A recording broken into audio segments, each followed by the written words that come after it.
नमस्ते दोस्तों। आज हम बात करने जा रहे हैं एजुकेशन लोन की। तो आज का जो हमारा वीडियो होने जा रहा है ये एक डिटेल्ड वीडियो होने जा रहा है और इसका जो प्राइम फोकस रहेगा वो होगा एजुकेशन लोन के ऊपर।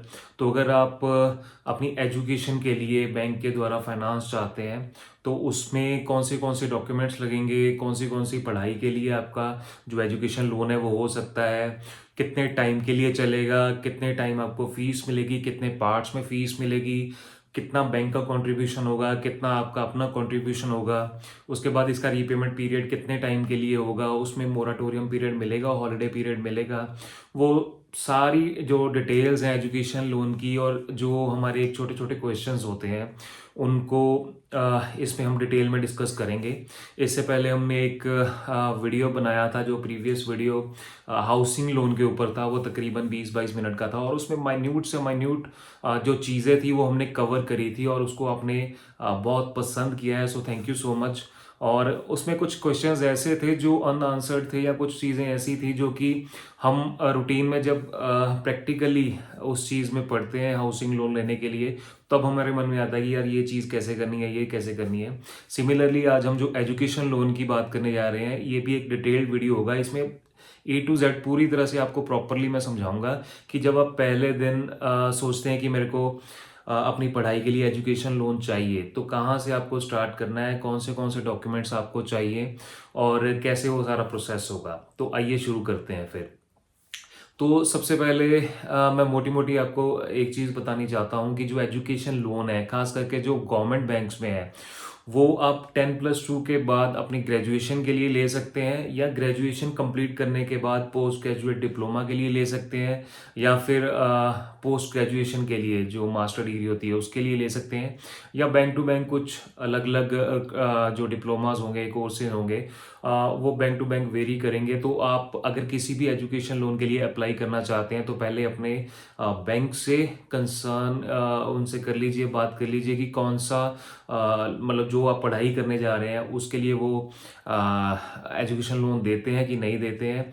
एंड सिमिलरली जो बेसिक रूल्स होते हैं वो सारे बैंक्स के सेम होते हैं। तो सपोज आपने 10+2 करी है, आपको ग्रेजुएशन करनी है, उस सिनेरियो को लेके हम चलेंगे कि आपका पूरा प्रोसेस कैसे चलेगा। तो आपने अगर 10+2 करी है तो एक बेसिक क्राइटेरिया होगा बैंक का कि जो आपके 10+2 में इतने मार्क्स चाहिए, 10th में इतने मार्क्स चाहिए। और कुछ बैंक्स का ऐसे होता है कि जो प्रीवियस क्वालिफिकेशन है, जैसे कि आपको ग्रेजुएशन के लिए जाना है तो आपको 10+2 में लाइक 60% मार्क्स चाहिए और उसमें भी रिबेट होती है कुछ SC ST कोटा के लिए या फिर जो हमारे वुमेन कैंडिडेट्स हैं उनके लिए रिबेट्स होती हैं कि कितने परसेंटेज मतलब मिनिमम हो, उसके हिसाब से उनको एजुकेशन लोन दिया जा सकता है। वो आप बैंक से क्लैरिफाई कर सकते हैं। सिमिलरली जो जब आपको एजुकेशन लोन लेना है उसके लिए आपको सबसे पहले बैंक जाने से पहले अपने कुछ डॉक्यूमेंट्स इकट्ठे कर लेने हैं। जो स्टूडेंट है वो अपने आधार कार्ड, पैन कार्ड अगर उनका बना हुआ है और उसके साथ आपके जितने भी जो पढ़ाई के डॉक्यूमेंट्स हैं ना, अगर आपने 10+2 की है तो आपकी जो +2 की मार्कशीट है, जो पासिंग सर्टिफिकेट है, इसके साथ ही आपका जो 10th का सर्टिफिकेट है। एंड अगर आप फर्दर मास्टर डिग्री के लिए जा रहे हैं आफ्टर ग्रेजुएशन तो आपके ग्रेजुएशन के कितने भी जो सर्टिफिकेट हैं, आपकी फाइनल डिग्री है, आपके जितने भी DMCs हैं, डिटेल मार्क्स जो सर्टिफिकेट्स हैं, जितने भी शीट्स हैं, वो सारी आपको एक सेट बना लेना है और उसको अपने साथ लेके बैंक में जाना है। तो उसके साथ ही आपके पास होना चाहिए कि जो आप पढ़ाई करने जा रहे हैं उसका कोई ब्रोशर, कुछ उसका ऑफर लेटर होना चाहिए जिसमें पूरा प्रॉपर मेंशन्ड हो कि जो आप पढ़ाई करने जा रहे हैं वो कौन सी पढ़ाई है, किस लेवल की पढ़ाई है, वो डिग्री है, डिप्लोमा है और कितने टेन्योर के लिए चलेगी। और उसके साथ ही उसकी कितनी फ़ी होगी, क्या फ़ी स्ट्रक्चर होगा, कितने पार्ट्स में फ़ी देनी है। सपोज 3 साल की डिग्री है तो 3 साल की डिग्री को हमने एक एक साल के 3 साल में डिवाइड करके फ़ी पे करनी है। या फिर उसमें सेमेस्टर सिस्टम है जिसमें सेमेस्टर सिस्टम में लाइक कि आपको 6 सपोज सेमेस्टर्स हैं 3 years के लिए तो आपको semester by semester 6 bar fees देनी है। तो ये चीज़ उसमें क्लैरिफिकेशन पूरी प्रॉपर तरीके से होनी चाहिए, पूरा प्रॉपर लिखा होना चाहिए आपका जो ऑफर लेटर होगा। जब आप बैंक के पास जाएंगे बैंक अपनी बेसिक जो गाइडलाइंस है उनके हिसाब से आपको चेक कर लेगा कि आपका जो भी एलिजिबिलिटी है वो उनके गाइडलाइन के हिसाब से बन रही है कि नहीं बन रही है। अगर वो गाइडलाइंस के हिसाब से आपकी जो एलिजिबिलिटी है वो बनती है तो आपको एजुकेशन लोन दे दिया जाएगा। तो एजुकेशन लोन जब आपको मिलता है उसमें एक कितना अमाउंट मिलेगा ये चीज़ जानने वाली है। तो अगर आप सपोज़ आप पढ़ाई कर रहे हैं 3 साल की और हम एज्यूम करते हैं कि आपको 1 साल के लिए तकरीबन 10 लाख रुपए चाहिए, सपोज़ एक फिगर लेके चलते हैं 10 लाख रुपए। तो 1 साल के लिए 10 लाख रुपया हुआ तो मीन्स 3 साल के लिए 30 लाख रुपया हुआ। तो जो बैंक फाइनेंस करेगा अब उसमें भी अलग अलग स्कीम्स आती हैं। तो मैक्सिमम आप लेके चले कि 85% तक बैंक फाइनेंस कर देता है। तो अगर आपकी 1 साल की फीस है 10 लाख रुपया, 3 साल की 30 लाख है, तो उसका 85%, 10 लाख का 85% 8,50,000 हो गया। उस हिसाब से जो 3 साल की थी 30 लाख था, तो 8 तिया 24, 8 तिया 24 और 1.5 लाख, 25.5 लाख रुपए तक जो बैंक है वो उसको फाइनेंस कर देगा।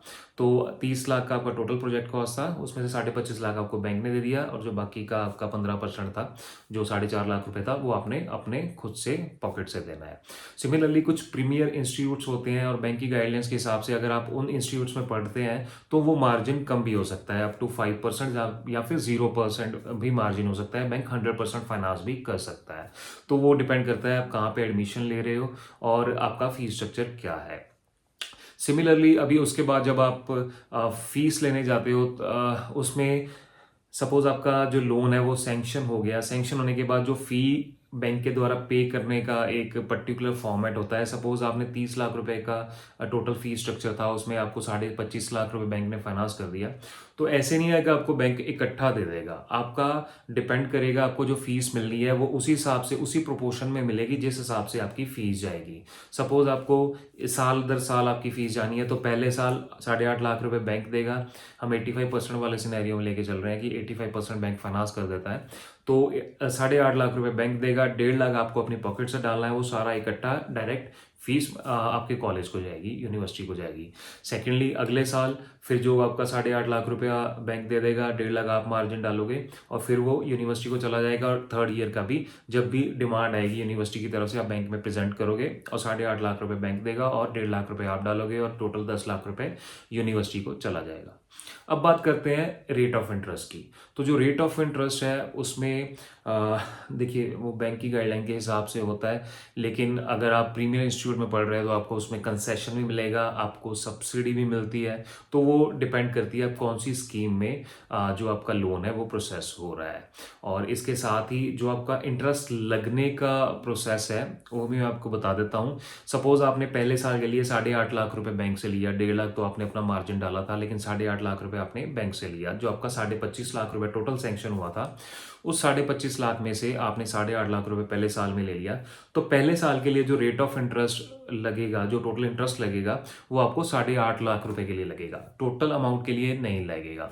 और ये मैं जनरली जो भी बातें करता हूँ ये गवर्नमेंट बैंक्स की करता हूँ, जितने भी पब्लिक सेक्टर अंडरटेकिंग बैंक्स हैं उनकी बात करता हूँ। तो जो 8.5 लाख रुपया है उसी के ऊपर इंटरेस्ट लगेगा और पहले साल के लिए। अब सेकेंड ईयर में फिर आपकी फीस की डिमांड आ गई, तब फिर बैंक ने जो 8.5 लाख रुपए अपना पोर्शन था वो डिसबर्स किया। तो सेकेंड ईयर की कितना इंटरेस्ट लगेगा, जो 8.5 लाख रुपए पहले साल का था और 8.5 लाख रुपए जो अब डिसबर्स किया, तो सेकेंड ईयर टोटल 17 लाख रुपए के ऊपर इंटरेस्ट लगेगा दोनों फीसों को जोड़ के। और सिमिलरली जब तीसरे वाला आपकी फीस की डिमांड आएगी तो 8.5 लाख रुपए फिर तीसरी बार जो लास्ट वाला था वो डिसबर्स कर दिया। तो तीसरे साल में टोटल डिसबर्स हो चुका है 25.5 लाख रुपए। तो तीसरे साल के लिए 25.5 लाख रुपए के ऊपर इंटरेस्ट लगेगा। सो पहले साल 8.5 लाख रुपए के ऊपर, दूसरे साल 17 लाख के ऊपर और तीसरे साल 25.5 लाख के ऊपर इंटरेस्ट लगेगा। अब होता है कि टोटल कितने टाइम के लिए आपका जो एजुकेशन लोन है वो चलेगा। तो फिर वही बात है कि मैक्सिमम केसेस में जो बैंक्स अलाउ करते हैं टेन्योर वो होता है अप टू 15 ईयर्स, 15 साल तक आपका जो रीपेमेंट पीरियड है वो बैंक्स देते हैं। और ये 15 साल कब से स्टार्ट होते हैं, देखिए आपका जो एजुकेशन लोन है सपोज डिग्री के लिए हुआ 3 साल के लिए हुआ, तो वो 3 साल इसमें इंक्लूड नहीं होंगे। वो 15 साल में इंक्लूड नहीं होंगे। आपकी जो पढ़ाई है, बेसिकली बैंक्स का फॉर्मूला ये होता है कि जो बच्चा एजुकेशन लोन ले रहा है वो खुद प्रॉपर पढ़ाई करे और पढ़ाई करने के बाद अपनी जॉब ले, और जॉब लेने के बाद वो अपना जो रीपेमेंट है वो खुद करे, वो किसी के ऊपर डिपेंड ना रहे कि जो रीपेमेंट होनी है वो कोई और उसके बिहाफ पे करे।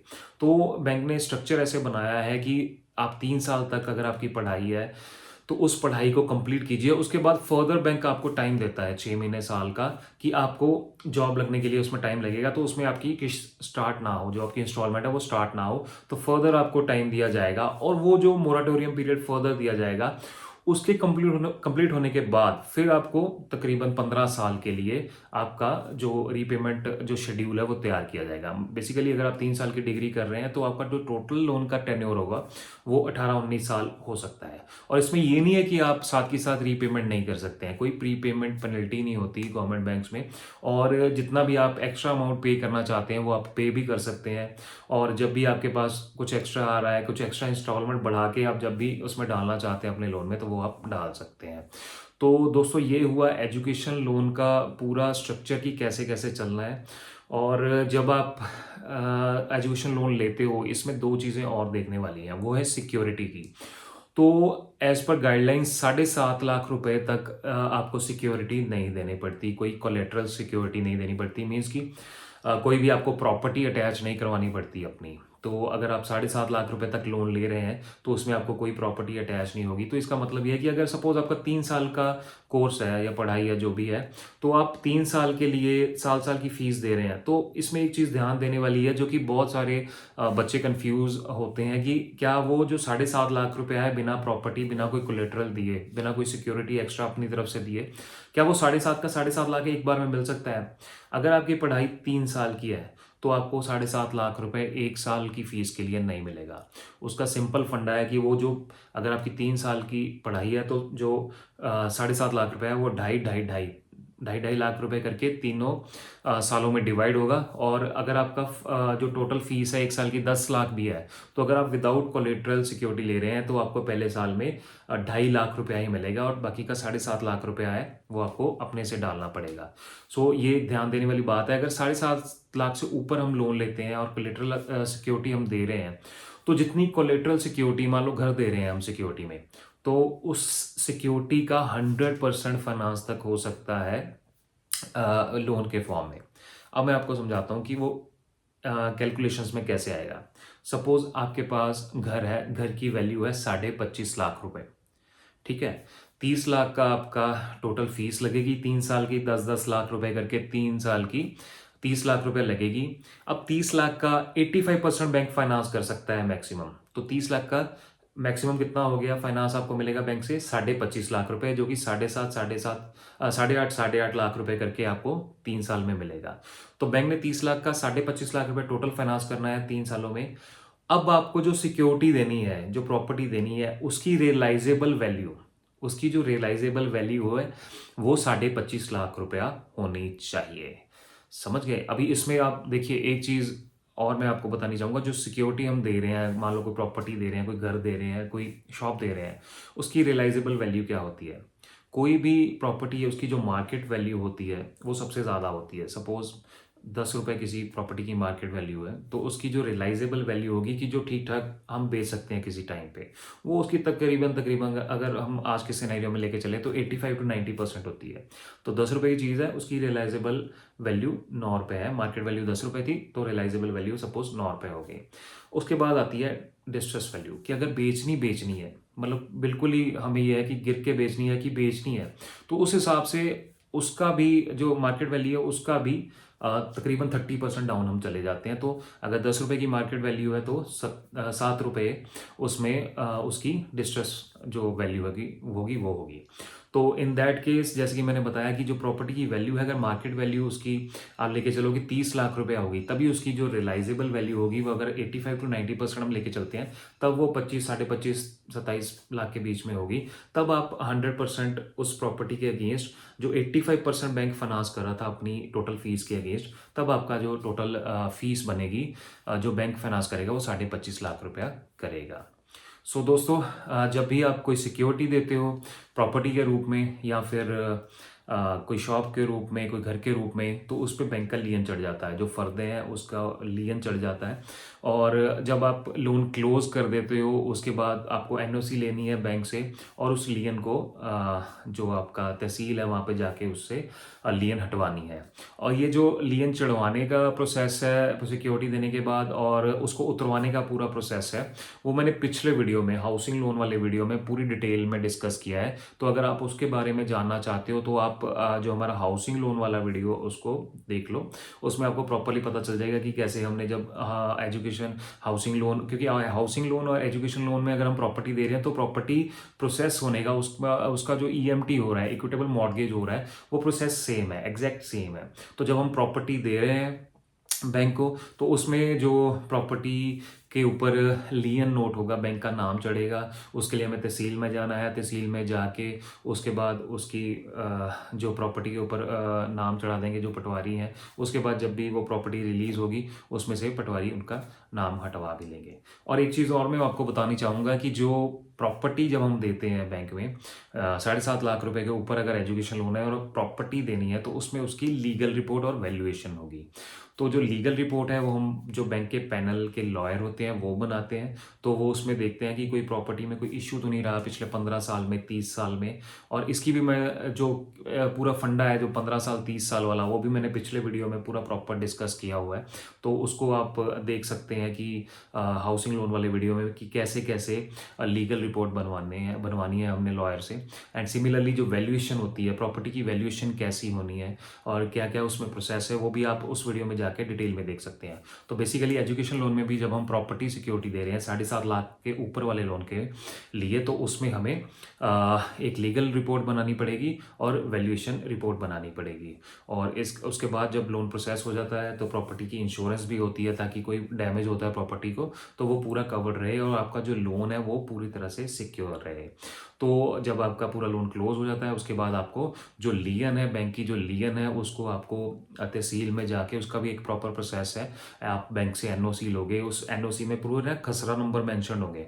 जो जो आपकी प्रॉपर्टी दी हुई है बैंक में जिस पे लियन चढ़ा हुआ है, उसके जो जो नंबरिंग होगी ना, वो नंबरिंग उस पर मैंशन होगी बैंक की तरफ से कि ये नंबरिंग हमने ली थी सिक्योरिटी के रूम में, तो अब इसको उतरवा दिया जाए। तो वही एनओसी लेके हमें तहसील में जाना है। तहसील में जाने के बाद उस प्रॉपर्टी के ऊपर जो जो नंबर है उसको हमें उतरवाना है, हमें वो तहसील में प्रेजेंट करना है। उनका भी एक प्रोसेस होता है। जैसे पंजाब में सुविधा केंद्र है, वहाँ पे जाके पर्ची कटवा के पर्ची कटवाने के बाद जो सारा प्रोसेस होता है, फाइल बनती है और थंब लगते हैं। जो भी कंसर्न्ड पटवारी होता है उस एरिया का, उनके पास जाके मिलना होता है। और पूरे प्रोसेस के बाद वो जो प्रॉपर्टी है वो उसकी लियन हट जाती है। और जैसे ही आपका लोन क्लोज होता है उसके बाद ये सारा प्रोसेस होता है। लेकिन इससे पहले जब लोन क्लोज होता है तो जो ईएमटी करवाई थी आपने बैंक के पास अपनी प्रॉपर्टी के फिजिकल डॉक्यूमेंट्स दिए थे, जो रजिस्ट्री वगैरह दी थी, वो भी आपको जाके वहाँ से वापस ले लेनी है। सो दोस्तों, ये था एजुकेशन लोन को लेके पूरा detailed video A to Z कि कैसे कैसे आप बैंक में जाके एजुकेशन लोन ले सकते हैं और आपका जो सपना है जो पढ़ाई करने का, कब ज़िंदगी में कुछ बनने का, उसको आप कंप्लीट कर सकते हैं। तो बहुत सारे टॉपिक्स ऐसे थे अनटच जो मैंने कोशिश करी है कि इस वीडियो में हमने कवर करने की कोशिश करी है, लेकिन फिर भी कुछ ना कुछ छूट जाता है। तो कोई भी आपकी इसमें क्वेरी हो, कोई भी आपको लगे कि आपको प्रॉब्लम है या कुछ आपकी क्वेरी है जो आप चाहते हैं कि वो नहीं सॉल्व हुई, आपके मन में कोई और जानने की इच्छा है, कोई और आपका क्वेश्चन है, तो आप प्लीज़ कमेंट सेक्शन में ज़रूर डालिएगा। और क्योंकि मुझे अच्छा लगता है कोई भी आपका क्वेरी हो तो आपको मैं उस चीज़ का सोल्यूशन दूं और आपको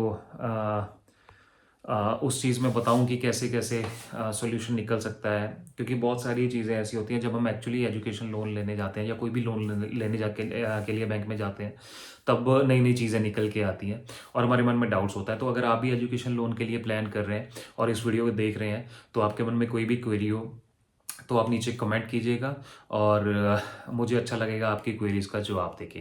तो उम्मीद करता हूं दोस्तों कि आपको हमारा आज का वीडियो अच्छा लगा होगा। और इसके पहले जो मैंने हाउसिंग लोन का वीडियो बनाया था उसको भी रिस्पांस देने के लिए, अच्छा रिस्पांस देने के लिए बहुत बहुत थैंक यू।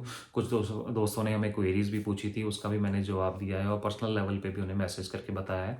इस वीडियो में भी जो जो आपकी क्वेरीज होंगी वो आप मेरे को बताना, मैं आपको सारा उसका जो भी सोल्यूशन मेरे तरफ से बेस्ट हो सकेगा मैं बताऊंगा। इसके बाद और भी बहुत सारी वीडियोस अभी मैं प्लान आउट कर रहा हूँ, जिसमें पूरी डिटेल में आपको समझाऊंगा कि कौन सा लोन कैसे कैसे तरीके से लिया जा सकता है। फॉर एग्जांपल जो कार लोन है या फिर कुछ कोई सपोज़ कोई मुद्रा का कोई एमएसएमई का लोन है, उसमें भी हम डिटेल में वीडियोस बनाएंगे। और इसके साथ ही कुछ क्वेरीज आती हैं हमारे दोस्तों की या फिर कुछ न्यू अपडेट्स आती हैं बैंकिंग को लेके, वो भी मैं वीडियोस बनाता रहूँगा। तो आपकी सपोर्ट की ज़रूरत है। Thank you so much. इस वीडियो को अगर आपको लगा हो कि आपका वीडियो आपको लगा हो कि वीडियो अच्छा है तो, और या फिर आपका कोई दोस्त है जो एजुकेशन लोन की तैयारी लेने की तैयारी कर रहा है या आगे पढ़ने की तैयारी कर रहा है और उसको ज़रूरत है एजुकेशन लोन की, तो इस वीडियो को अपने दोस्त के साथ शेयर कीजिएगा। और जितने भी आपके दोस्त हैं उनके साथ हमारे चैनल को भी शेयर कीजिएगा, इस वीडियो को लाइक कीजिएगा। So thank you so much. Take care. जय हिंद।